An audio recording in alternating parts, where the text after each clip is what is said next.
let's take a peek inside the Singularity weblog. Welcome to Tea at Taxevity, where you get insights from insiders who make life better, our many clients and friends. My name is Pramod Sharma, and our guest today is Nikola Danaylov, who is a podcaster and blogger. Welcome, Nikola. Hi, Pramod. Thanks for having me. Well, thanks for joining us. In a sentence, what do you do most of the time? Most of the time, I spend my day blogging and or podcasting. Okay, and who do you feel you're helping the most by what you're doing? Well, basically, I think my show and my blogging activity tends to cater to people who are very interested about the future of humanity and how technology can potentially put that in danger or provide the tools for securing it in the best way possible. Mm-hmm. And you've amassed a fairly large audience of people who have those interests. Now, the audience here may not be as familiar about the Singularity as your audience would be. Would you please describe that to us? Well, so my blog's name is the SingularityWeblog.com, and my podcast is called Singularity One-on-One. And as you can tell from the title, they are very much focused on issues related to the technological singularity. So the technological singularity basically borrows the term singularity from the fields of mathematics and physics, where in mathematics it means a problem with undefined answer, and in physics it's a black hole. It's an area where the laws of the universe don't hold true anymore, or at least not the way we know them, and the fabric of time and space, as Einstein put it, falls apart, ruptures. In the technological sense, which is what I'm interested in, that's the moment after which we have the birth of artificial intelligence, and it's the moment where humanity basically stops being the smartest entity on our planet, and our ability to model the future or predict what happens thereafter falls apart. And that's why in a way it is a black hole, because once we stop being the smartest, we don't know what's going to happen next to us or in general. Yes, I've been following your work for a while. I don't claim to understand everything, though I'm glad that you interview experts in many different areas. I recall a recent, I think it was an email you received from a 16-year-old who had concerns about the singularity. Do you have a sense that people are looking forward to what's going to happen or are in fear? Well, I would say both. I mean, first of all, given the sort of the exponential changes that we are experiencing in pretty much every realm of our life, there's a large number of people, or more or less everybody in one degree or another, who have very high concerns about the future. I mean, we are facing a number of serious problems that humanity has to deal with, from environmental degradation and climate change to nuclear war, terrorism, you name it, biological epidemics such as, for example, the most recent outbreak of Ebola in Africa and so on. So there's very good reasons for people to fear the future. But at the same time, I would say there's equally good reasons to be optimistic about the future. And so I would say, I don't know whether there's more people who are fearful or more people who are optimistic among my audience, but I would say we would like to bring forth to the table both the pros and the cons of each technology and each issue and each crisis that we're facing. And then my goal is just to put the facts on the table and allow my audience to make the judgment for themselves, whether we should be optimistic or pessimistic or whatever opinion they may end up with. In other words, my goal is not to teach people anything. My goal is to share a variety of point of views from the best experts in the world in a variety of fields, and a variety of facts and lay it all out in front of them so that they, on their own, can judge for themselves and make up their own minds. And that doesn't mean to say that I don't have an opinion. I do have an opinion usually, and I don't hide it. But I do not put that opinion on a pedestal, and I don't consider it to be the right choice. So I consider it only to be like part of the picture, part of the elements that we or you would make up your mind on. Yes, because I really like the way that you are open-minded, because there are different aspects to many things the more you look at them. And I feel that you're taking the time to come up with good information for us. Sometimes it would be nice to have the conclusion is the future will be great, but life doesn't work that way. Yes, unfortunately, you're absolutely right. It's very easy and convenient to have everything predetermined and very clear and guaranteed for success or safety or security or comfort. Unfortunately, real life is full of surprises. They're not always good ones. But it is my belief that the more prepared we are for the eventualities of our future, the better we will be to confront those, accidents or those crises that are bound to happen, that are bound to derail us and take us out of our routine. And that's why I believe we have to discuss and consider and ponder a variety of scenarios, both good and bad, and variety of implications of our actions and our technology, both good and bad. And that's why actually in the end of the day, a point which is actually often lost.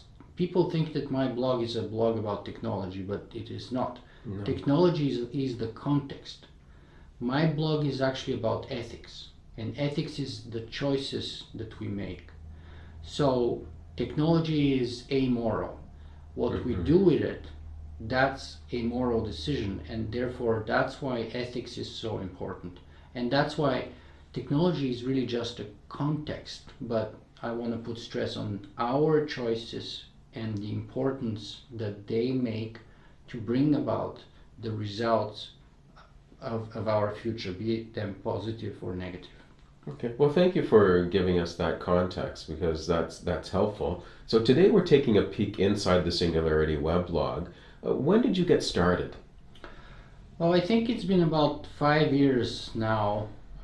Actually, yes, it's been about 5 years now since I began blogging. So which year would that be? So I think it was 2009. Okay. The spring of 2009, I started first with an HTML site called SingularitySymposium.com, and it's still up there actually. It still looks horrendous as it did look back then, even more so actually now. And I haven't changed anything on it for maybe 4 years now, at least, if not 4.5 years. And probably 6 months after I started that site, and I had maybe 4 or 5 different redesigns of it for that period, and about 6 months thereafter I discovered WordPress. Okay. And when I discovered WordPress, I was amazed how easy it was to actually put content out there. Because the fact of the matter is that if you are able to type a Word document with the help of tools such as WordPress, you can actually put up a web page. That's how easy it was. And today, 5 years later, by the way, it's even easier, and the interfaces and everything is so much better. And it was maybe another 6 months after I started using WordPress and then created SingularityWeblog.com, where I moved all my content. About 6 months after that, I discovered podcasting. Okay. And started podcasting. And just like the other activities, that was a step-by-step trial and error process, whereas I first started by doing audio podcasts only via Skype, which basically means that I would interview somebody on Skype and record the audio and then put it up as a podcast episode on iTunes. And that eventually progressed to doing actually full video interviews and even traveling around the world and interviewing people in person. Because when we met, it was a few years ago. It was at PodCamp Toronto, where we were both speakers. Yes, that was maybe the first time that I went there, and was about 3 years ago, I would say. Possibly, yes. And because I've done two other PodCamp Torontos since then. So yeah, Okay. 3 years ago. And you were one of the few other speakers that I was impressed by, and I was kind of ranting about how unimpressive the rest of the event was. But that's kind of typical with most unconferences. You have some very good people who are very knowledgeable about their topic, and you have some total dilettantes who really have no idea or place to be speaking there at all, but they do anyway. So and that's kind of in a way good, because after all we can all vote with our feet, and we can kind of make up our mind, which is what life is all about, making choices and decisions. So it's very good when you have the option to do that. Well, I'm glad that I stood out in a positive way. Otherwise, we wouldn't be having this interview now. You're absolutely right. I wouldn't be here today if you did not stand up in a very positive way, yes. Now, do you have an idea of how many episodes you've done of your interviews?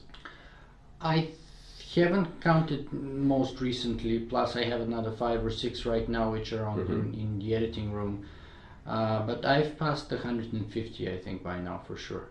Oh, congratulations. Thank you. So maybe 155, 160, somewhere thereabouts.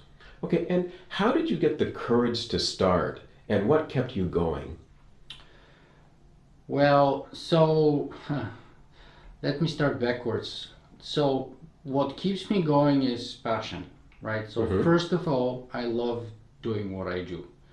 I have the best job in the world. I get to speak with the smartest people from around the world about very important, or what I believe are very important topics, such as the future of humanity, genetics, robotics, nanotech, synthetic biology, 3D printing, artificial intelligence, computer science,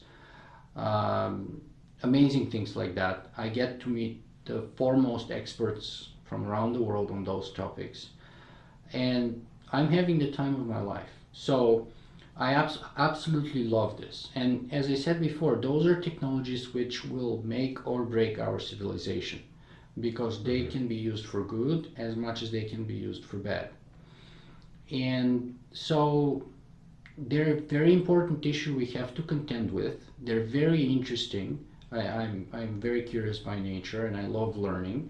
And also, I'm a very kind of extroverted person. I love meeting people and talking, discussing those issues with them. So I'm really having the time of my life. But the other reason which keeps me going is actually the support that I have gotten from my audience. And by now, thousands of emails from around the world of people who tell me that I have had some that I have inspired them in one way or another. So for example, most recently, just one example, I got an email from a doctor in northern India who drives every day 1 or 2 hours each way to treat people or villagers in the remote northern parts of India, in the mountains. And each day, as he's driving 1 or 2 hours to his destination, on the way he listens to my podcast. And he said some amazing things in his email, but basically the gist of it was that he, despite the bleak sort of realities of the work and the environment that he has to work in, he has found my podcast to be so amazingly inspirational for him and his work, and he wanted to say thank you. And of course, that in turn has inspired me to continue. And so every time I hit a low point, which happens with all of us, or I struggle and start questioning myself whether I should keep going and whether it's worth it and whether it's making a difference at all and so on, I have a folder on my Evernote with testimonials or kind of snippets of people's emails. And if I'm really in a bad mood, I just go and start reading it.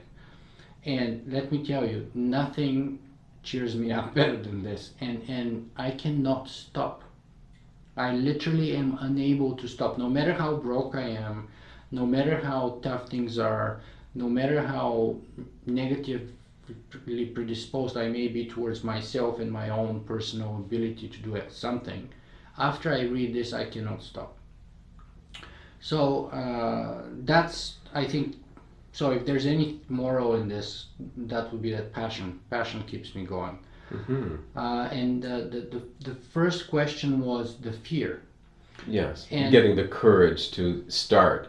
yes, and that has to do a lot with overcoming your fear. And in my case, the fear came in several forms. The first one was that when I decided to start blogging, I had no technical background. I've never designed a website. Mm-hmm. I knew nothing about HTML. I knew nothing about design. I had no idea how to do it, right? I was just a graduate student in philosophy, political science, and economics. So I knew nothing about computers, nothing about computer science, web design, nothing.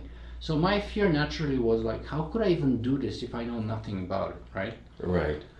Then I thought to myself, well, maybe I can learn. You know, other people started the same way that I did, by knowing nothing, and eventually they learned. So I started learning, and it took me maybe 4 months to get enough HTML in my head so that I can put the first single web page or the homepage of Singularity Symposium, if you can believe that. It took me like 3 or 4 months because I had to read a bunch of books, and I was always not happy with what I've learned, and I was scared and this and that. And 4 months it took me to put a single web page. Can you believe how horrible that was? See, I didn't want to get into a debate with you, but I started using Google Blogger because there is so much less to learn. And I started in 2007, and I was able to start publishing fairly early on because you didn't have a lot of options. But I had similar issues because I'm an actuary, so I have no writing background. Like, what am I doing writing a blog? Like, why would anyone listen? Like, why would anyone read it, etc.? So there are all those fears that you've got in your head. But I just thought it was an experiment, and then over time you start getting that feedback. Now, since I write, people aren't reading it while they're driving, but it's funny, you don't want to feel that you rely on feedback because otherwise it's hard to be stable. Like, you're always waiting for a response from other people. Yeah. But boy, is it nice when you get something that's totally unexpected and you see that what you did in your own way made a difference to someone else, and they care enough to even tell you that it did. That's the best positive reinforcement you can ever dream of, I think. Mm-hmm. But that should not be the reason to do it. No. So let me stress that. And you should not be sort of conditioning or make that conditional on your success or not. Because first and foremost, to tell you the truth, the absolute truth is that I do what I do first and foremost for myself. And it may sound very selfish, but the reality is I absolutely love what I do. The reality is I'm having the time of my life doing it. And after all, when I started, I had no audience. I just thought it's a worthy cause. It's something that I'm interested in, and I should give it a try. So I think that's a very good place to start with. And so people, and especially like in the first 6 months where I had probably 40 or 50 people a month reading my stuff,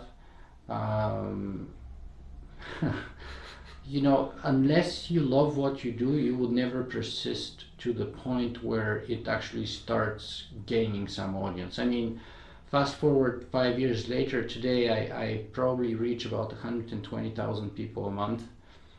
Maybe about 20,000, that includes about 20,000 on iTunes, about 50,000 on YouTube, and about 50,000 on my blog.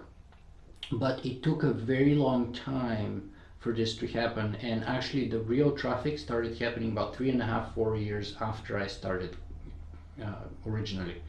So unless you're very passionate about what you do, you'll never get to that break point. I mean, there are people, yes, there are people who put something out there and they become like really successful, but I think those are very few and far in between. And the general rule of thumb is that it takes 10 years to be an overnight success. Mm-hmm. But going back to your question about fear, I want to speak a little bit more about Mm-hmm. that because I think it's very important. So there could never be courage unless there has been first fear. Okay. And you don't ever, at least not me, I never really overcome my fear. But you just acknowledge it and do it anyway. Okay. And so my first fear came, as I said, in the shape and form that I was not familiar with designing HTML sites and stuff, or having any idea about web design. My second fear when I decided to start podcasting was also the technical end, that I had no idea about microphones and audio. And let me say, at that point in time, it didn't even occur to me that I'll ever be doing video interviews with 3 or 4 cameras at once and things like that. Mm-hmm. But I had no idea about audio microphones, and that was daunting enough for me. But my other fear was a personal one, connected to the fact that, I'm originally born and raised in Bulgaria, and I have a very noticeable Bulgarian accent. So my concern was, and my fear was, would people actually care to listen enough through my podcast? Because most of them, I thought, they will listen to me for a couple of minutes and then they would say, oh, this guy can't even speak proper English. He sounds weird with his Bulgarian or whatever kind of Eastern European accent, and they wouldn't bother even, giving me a chance. So I had also that fear. And I still have both of those fears, even today. So even today, after I've interviewed, 160 of the smartest people around the world, and I've been interviewed, probably 50 or 100 times myself, every time before I do an interview or before I get interviewed, I get nervous. I think it was Henry Fonda, who is very well known for basically throwing up in a bucket before each and every performance, even 60 years after he was an actor. Okay. Right? Every time before he'd go out on the stage, he would throw up in a bucket. Right? So I think some of us, at least, never get over this, right? So, but my thing is, just do it anyway. So acknowledge your fear and just do it anyway, right? And this, I think, is a very healthy attitude for the rest of your life. It seems to me, because this is how you get to success. Right. It's very interesting how you describe that, because I also had fears in similar ways, that I wanted to get to the point where I could do video someday, because I could see that that's where things were going, but I couldn't imagine being on camera. I didn't like the way my voice sounded, etc. So I started by writing, and then I built some confidence. I got an audience, and I thought, okay, I may not be the best writer, but there are people who like what I'm saying the way I'm saying it. And then to get comfortable with audio, I recorded my blog posts as a podcast. So that's not a true podcast, it's just a narration of my blog post. And I did that for 250 episodes. And then I stopped, because in the beginning I couldn't even read a sentence. I'd be out of breath and have to edit. But then I felt I can do that. But I still wasn't comfortable with the camera. And I joined Toastmasters. I've been a member for several years and got more comfortable with that. And so finally I got to the stage that I wanted to be at years and years ago. And you see, I want to congratulate you for that, because that's a very typical journey. For most of us, like none of us was born to sit in front of a camera or to speak in front of people, or to write blog posts or articles in the newspaper, etc. But every one of those skills is something that over time and with practice and persistence, I believe all of us can actually do. Right? Yes. So I want to congratulate you for having the courage to take on that first step on that journey, and to then have the tenacity to persist to a point in which you kind of become more and more comfortable. I mean, I myself, look, I'm bold, I have Bulgarian accent, I'm not particularly happy with a bunch of features, be it on my face or the way my voice sounds and all kinds of things. But after a certain point, those things are not important. People appreciate the connection on human to human. And when you throw in perfection, that quite often is inauthentic. It's fake. And let me tell you, people have amazing radars for fakeness and for lack of authenticity. So it's much better to be who you are, however imperfect you may be, Yes. but honest and frank, rather than being the perfect faker that you may be. Yes. Right? So that's one thing that I've learned, at least, is that, I'd rather be myself and be honest about it and just embrace all my weaknesses and let people judge me as they will. And some of them will like me and some of them will not. But those that do find it's worth their while to stay and watch or listen to my podcast, then they really like me and they really care. And then I can develop a really strong emotional relationship with them. And that's, as I mentioned before, enormously rewarding. And when you're creating content, there's a magical way in which the right people find you. And because I've had similar issues where, okay, this person could do this better, that person could do that better, but they're not doing anything. At least I'm doing something, and maybe I'm not so great now, but I'll be getting better. And that tortoise-like approach leads to results over time. Yes, absolutely. Absolutely. Now, do you recall your first milestone when you started your interviews? Well, you know what? I cannot say that I've had if by milestone you mean to say a breakthrough. Well, something that you felt, okay, I've done this, I'm happy, like it's an accomplishment of some sort. Well, yes and no, because let me say yes in the sense that when I started, for example, podcasting, I had few people that I wanted to interview. One of them was, for example, Ray Kurzweil, who is very famous for writing the book The Singularity is Near and has had a huge impact on my life. And actually, I started blogging and podcasting after reading his book The Singularity is Near, and was highly inspired by his work. So he was a natural person that I would aspire to interview. And so in that sense, it took me about 3 years, by the way, to get him to interview for my show, which was amazing. So in a way, that was a milestone. But let me tell you, after I did that, my circumstances did not change. My traffic did not have a huge spike at that time. It took a long time for that video to start rolling and to start spreading. And so I don't have a milestone in the sense of a breakthrough that I can put my finger on and say, especially at the time. In retrospect, it gets a little bit easier, but once you do those, you never know their milestones. Unless you're looking backwards at them and they're like 2 years ago or more. The further back they are, the easier it is for you to judge them. But as you're in that moment, you never know that it's any different than the moments before or after.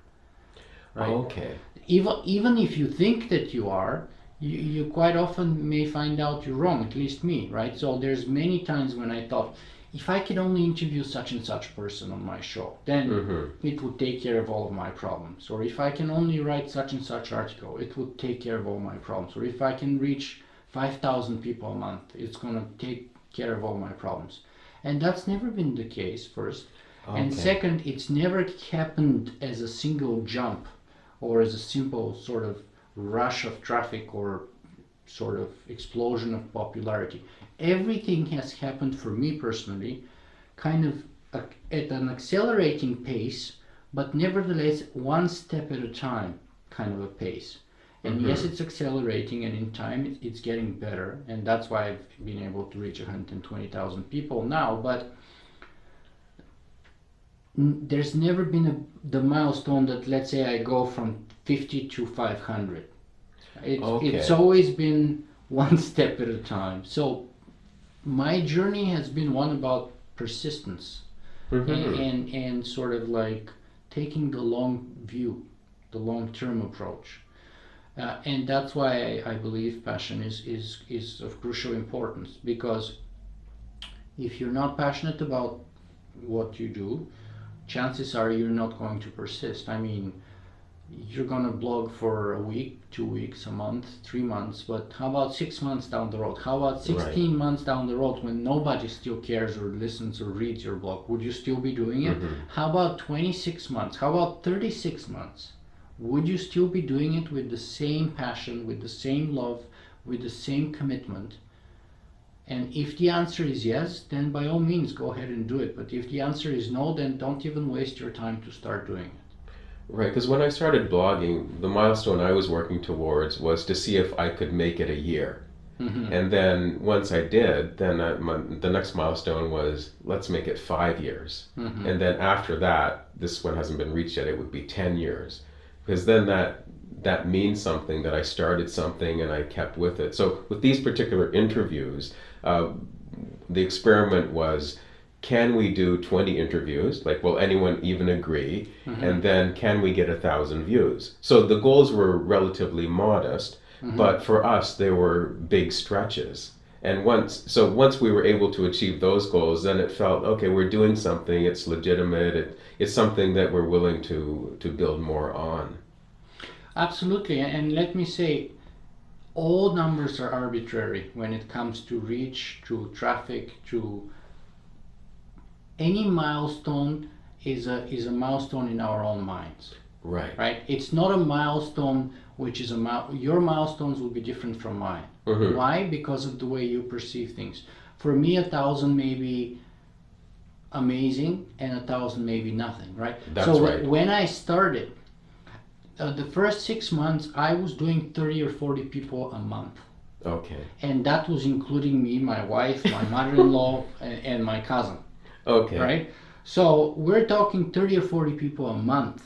Yes. Right? Think about this. That's like one person a day. And that was probably either me or my wife. Right.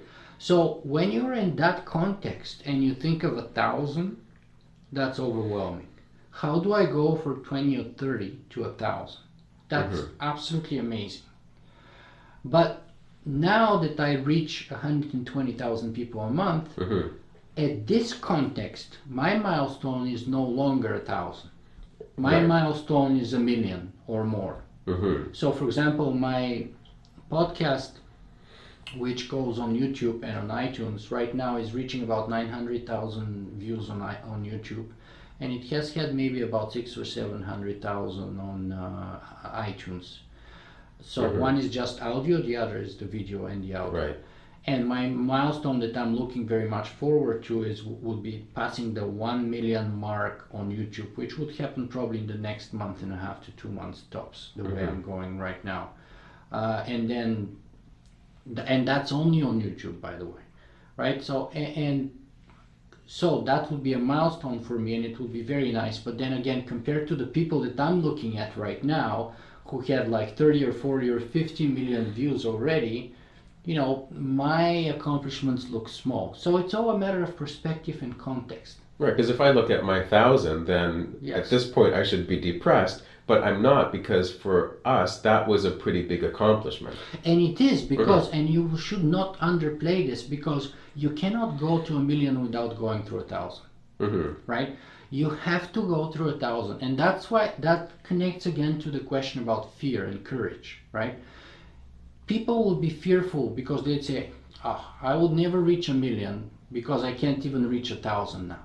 Sure, but take one step at a time. So focus, break the whole distance into smaller chunks, right?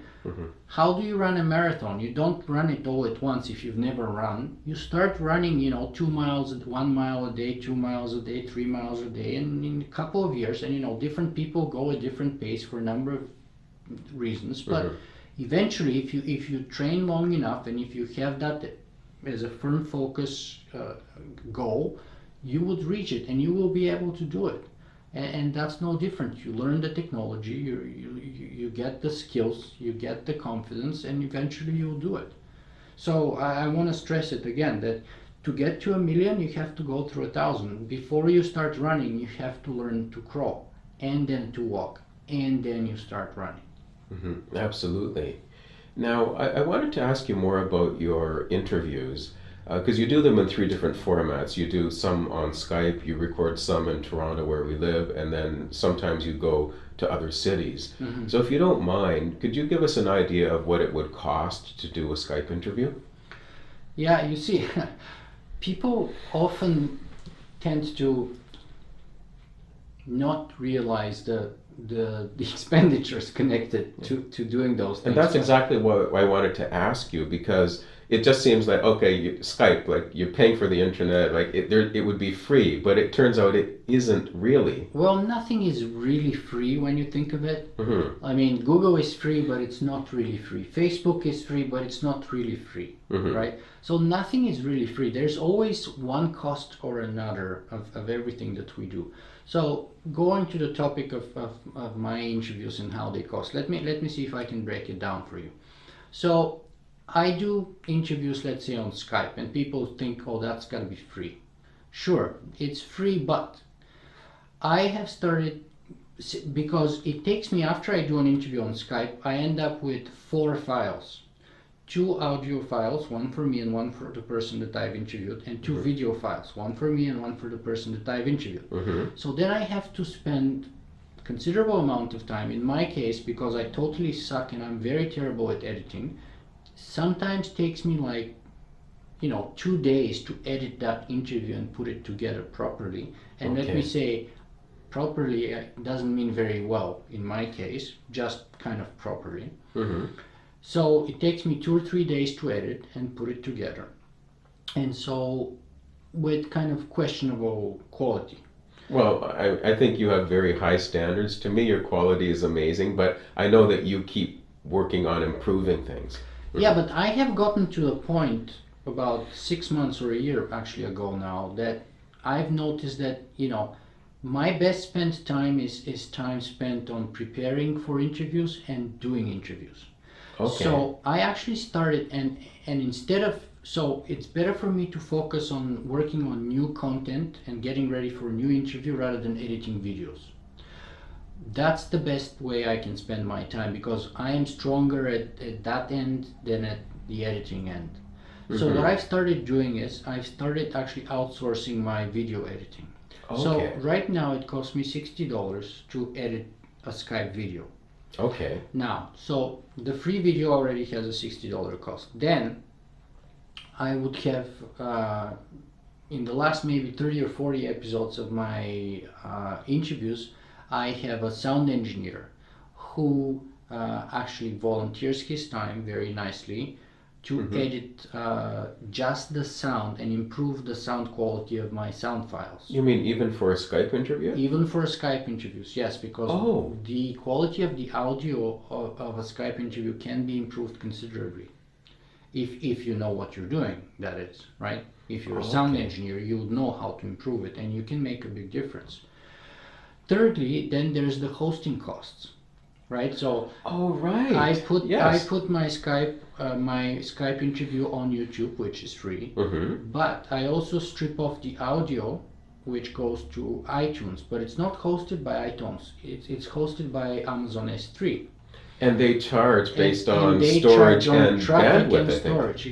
Exactly. So right now I'm paying, let's say, between $60, $70, and $100 a month for Amazon S3. Just for my audio storage, right? And as you become more successful, the price goes up. Exactly, right. And that doesn't even take into consideration the fact that I have to host my blog. And when I have, let's say last month, I even have a little bit of a peak. So I had about 60,000 unique visitors on the blog, but maybe about 105,000 visits. And that puts me into a different pay bracket. So right now I'm easily spending over $100 a month just for hosting. So I mean, when you look at it realistically, all those things that are free, they're not really free. I mean, there's all kinds of costs associated with them. So to answer your question very simply, a Skype interview that I do costs me maybe 150, maybe give or take dollars, right? And that's by far the cheapest one that I do. Right. So if you're interviewing production cost. If you're interviewing someone in Toronto, then roughly what would that cost? Yeah, if I'm interviewing somebody in Toronto, what happens is we multiply that by a factor of 3 or 4 easily.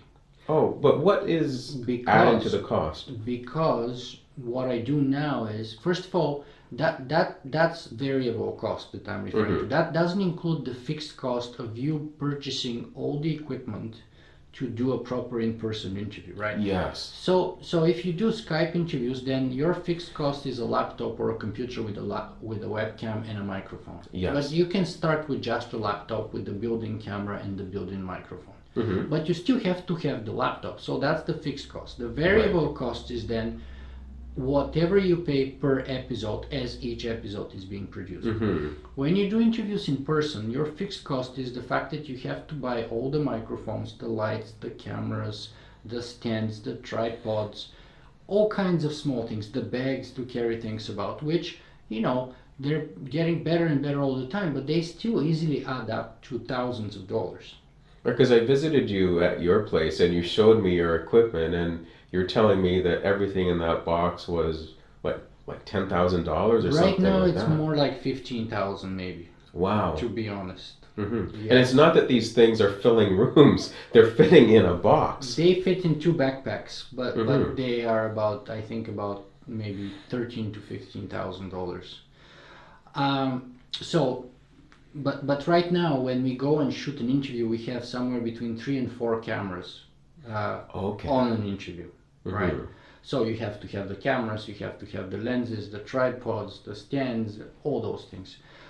But then that's just the fixed cost. The variable cost is the fact that I'm going to have to hire a cameraman, right, who has to be able to handle all those cameras and all that equipment, because I used to do everything on my own when I had 1 or 2 cameras in the beginning, but then my head would totally get jumbled and messed up because I don't know whether I should be thinking about the light, the aperture that I should be shooting the interview at, the camera settings, the questions I should be asking, the positioning, the framing, you know, and so you need to outsource that sooner or later, because I cannot focus on the content and the questions if I'm thinking about equipment. So then I started hiring a camera person. And now for the last 20 or 30 episodes, I have a very good friend of mine who is volunteering, the sound engineer that I mentioned earlier, who volunteers to come along with me and do the sound on site for our proper audio recording of the interviews.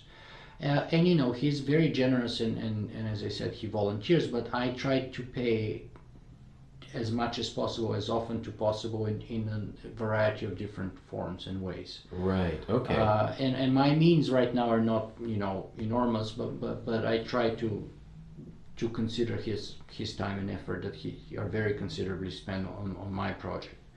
So to answer your question more specifically, I would say that an interview that I do in town costs me maybe about $350 to $400.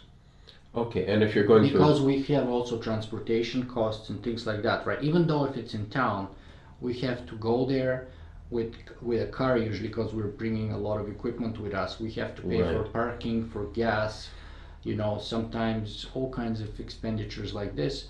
And so, and my cameraman is actually giving me very good deals, and he's very capable and professional, but it still adds up to about $350, $400 per episode, and that's in town. Right. And now if you, for example, have to go somewhere out of town, then that can jump by a factor of 10. So for example, factor of 10? A factor of 10 above that, yes. Okay. So think about it, right? I try to do all my interviews out of town within driving distance. Now, driving distance is subjective, but for me, driving distance means 10 hours of driving each way. So driving distance for me can go from Toronto to Boston or New York. Okay. Right. But even if I'm driving there and if I'm not flying, which driving would save me a ton of money in most cases, it's still going to be hundreds of dollars worth of gas. Then we're going to have a hotel. Right. Then we're going to have per diems for food, honorariums, things like that, toll fees, you know, insurance. Sometimes they charge us, like all kinds of new expenditure starts popping up. Okay. Right? So when you draw the line an out-of-town interview can run you from at least $600 or $800 to, I think the most expensive out-of-town that I've done have been about the $5,000 or $6,000 range. Now, when we have that kind of range, $5,000 or $6,000, we try and lump together a bunch of interviews. Okay. So this way, the cost per interview is being able to be brought down, and we're the most as efficient as humanly possible. So I try and schedule 2 or 3 interviews all at once. I fly somewhere, and because the cost is maybe $4,000 or $5,000, like I did an interview with Greg Bear, Ramezna, and William Hurting in Seattle. So me and my cameraman had to fly over there, get hotel for 2 days, plane tickets. We had a ton of equipment, so we paid oversized baggage, all kinds of things. Oh, okay. Right? Because I mean, airlines nowadays don't let you carry anything on the plane, right? Yes, and you have a lot of equipment, even though it is relatively compact. Yes, and you know, so everything adds up. And so in this particular case, I think it costed us $4,000 or $5,000, but we were lucky because for that kind of money, we were able to do about 3 or 4 interviews. Mm-hmm. And so per interview, it ends up being about maybe $1,250, but it's a large chunk of money all at once, right?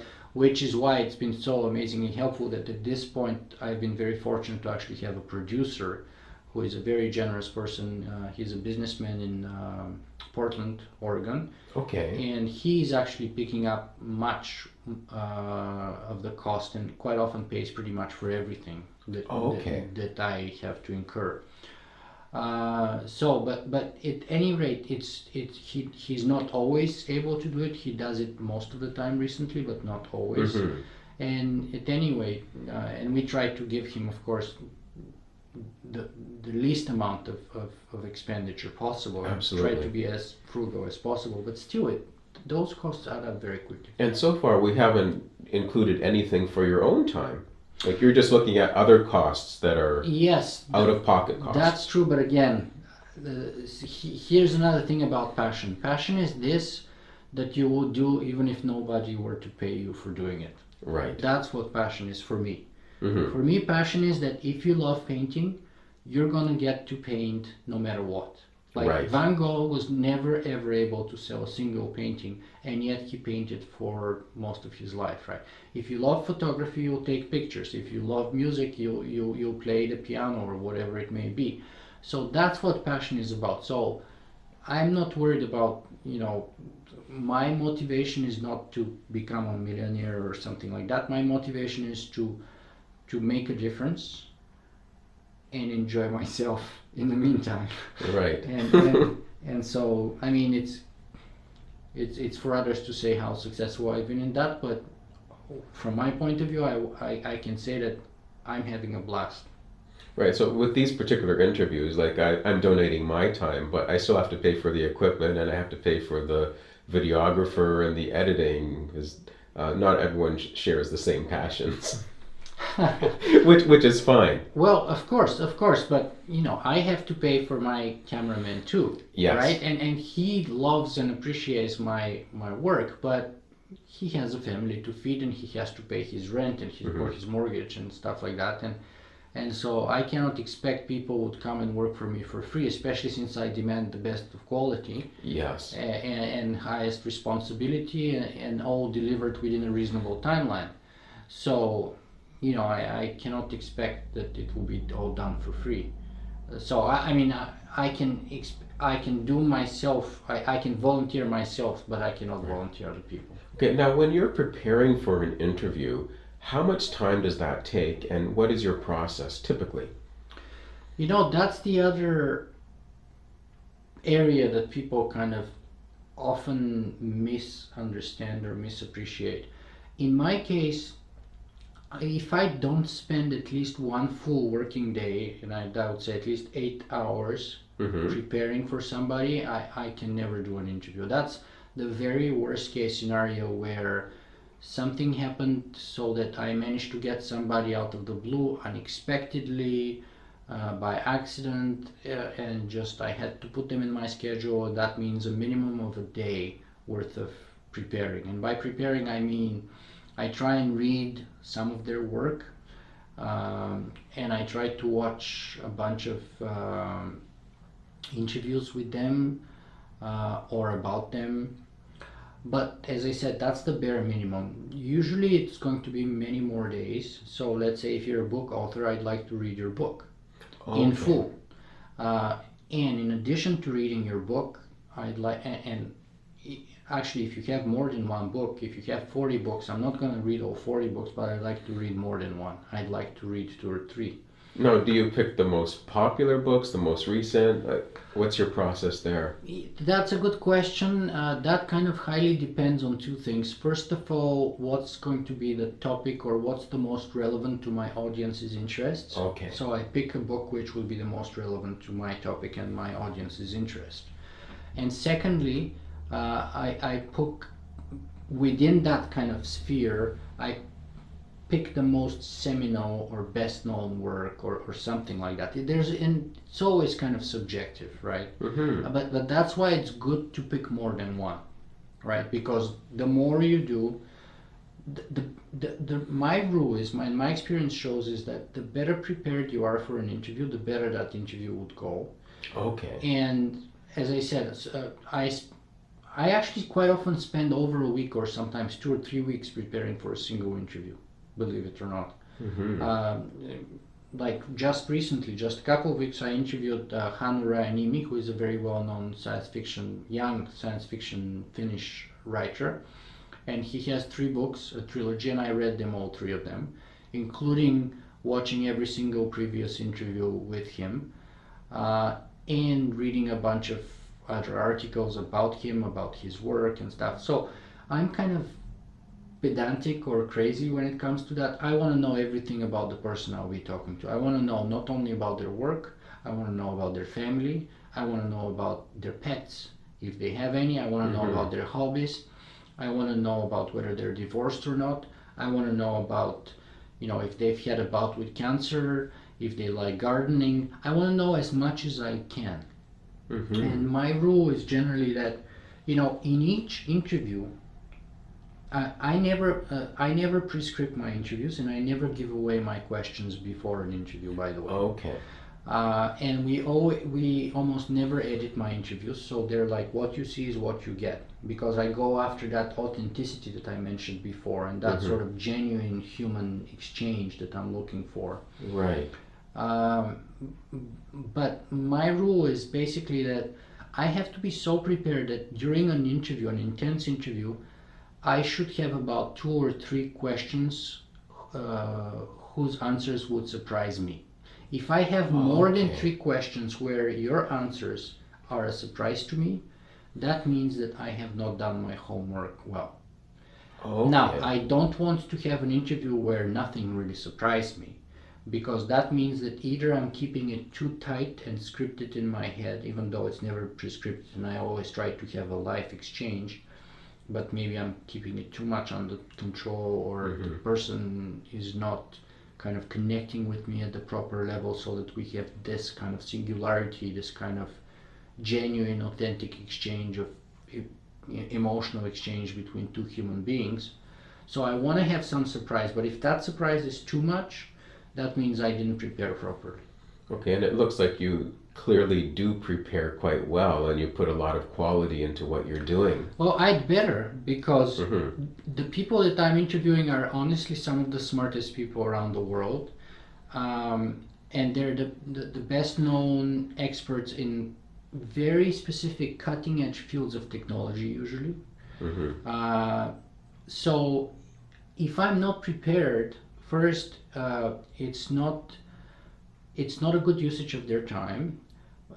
Second, I am unable to present this point of view to my audience, which is able to give something unique, something new that they cannot see elsewhere. And third, I would not have the confidence to go into an interview with such a person if I haven't done my best to prepare.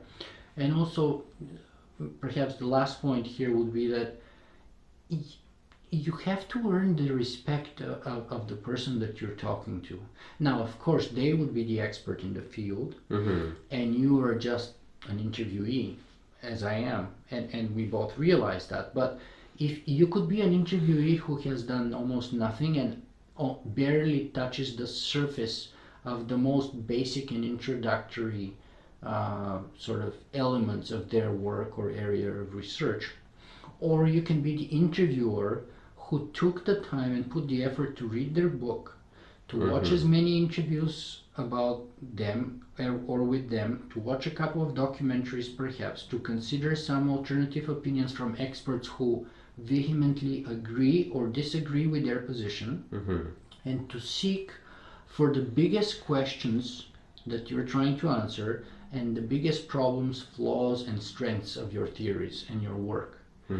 And try to make the interviewee sweat in a good way, right? Okay. If you can do that, then you can earn their respect. And then you get in a certain kind of exchange, in a certain kind of level where that genuine interaction happens. And this is when the real big surprises come out. And they need to happen only once or twice during the interview. But those are the moments, those are the real golden nuggets that the audience keeps coming back for, and part of the things which make me keep doing it. Because if my interview basically rehashes the same stuff that you can watch on other people's interview, even if it's on the Discovery Channel or on the news, that means I'm basically wasting people's time. Unless there's something totally unique that they cannot find elsewhere, they will not come back to see or hear it again.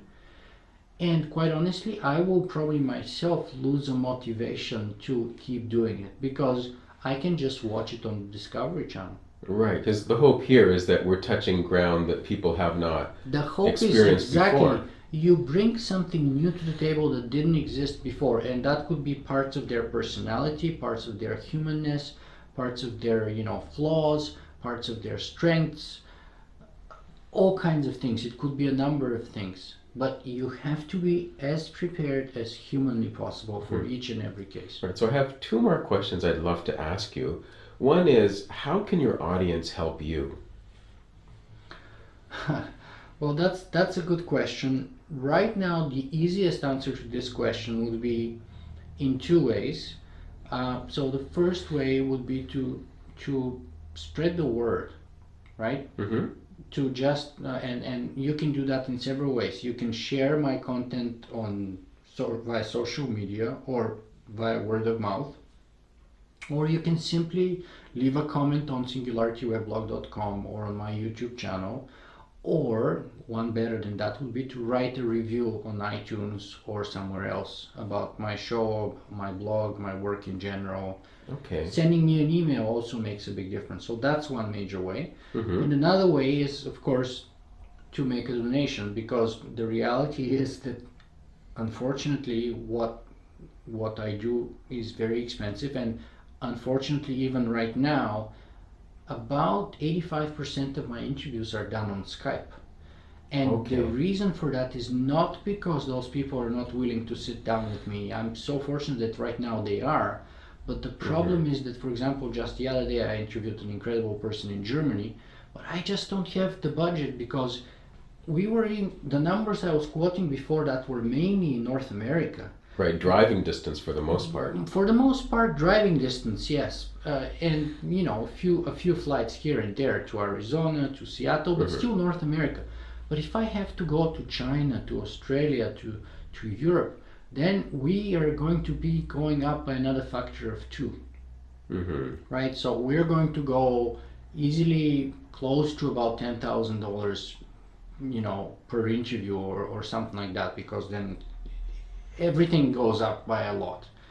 And so the reality is that I wish to do as many, and if I'm lucky enough one day, all of my interviews in person. And that requires the equipment, the team behind it, and the sort of the budgeting, which at the moment I'm still working on obtaining.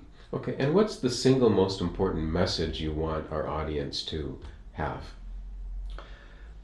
Well, let me break that into.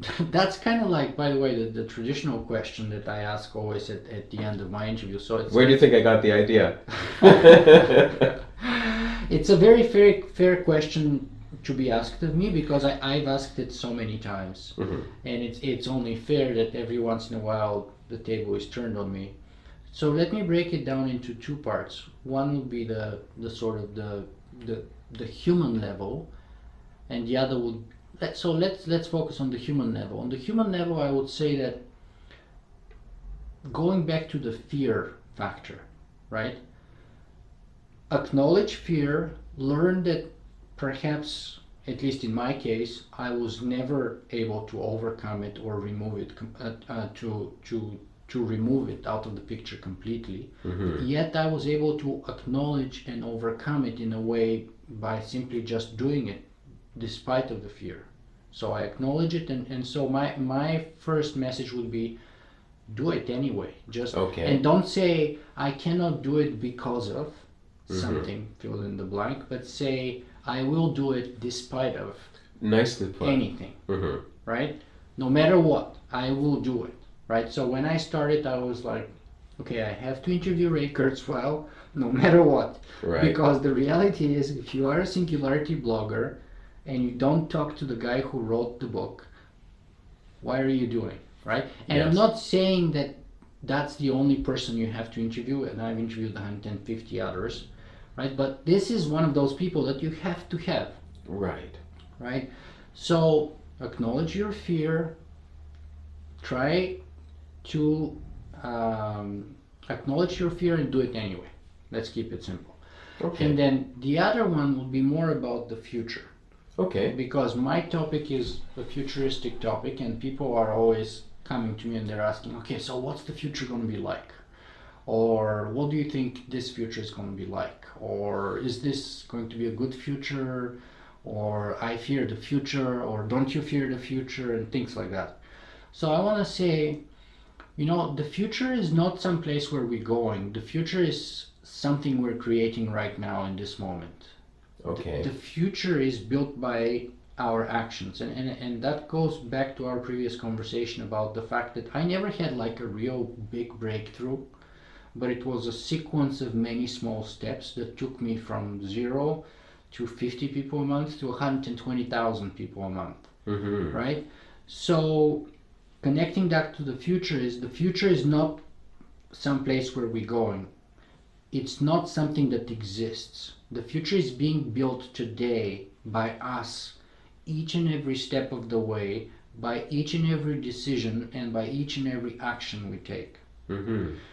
So my message on that is, realize that, acknowledge that, and keep that in mind Okay. every step of the way. So that will help you both go much further and be persistent and keep the long-term point of view as you're going. So you'll be amazed how far you can get. But also it would help you make better decisions each and every step of the way, because Okay. you're going to keep the Mhm. long-term perspective in the background. Okay. Well, thank you for those insights. What's the best way for people to reach you? Well, I'm pretty much everywhere. I'm a professional blogger and a podcaster, so Right. I'm everywhere. But best place to start is singularityweblog.com. Okay. And singularityweblog.com, and for those who want to find me or check out my show on YouTube, it's Singularity One-on-One. You can just Google it or just search it on YouTube and you will find it. Okay. Thanks for making life better. Oh, thank you, Pro. Thanks a lot. Thanks for joining us for Tea at Taxevity. The Taxevity Insurance Advisory helps you understand insurance and bridges gaps in your coverage. There's no premium for peace of mind. How healthy is your insurance?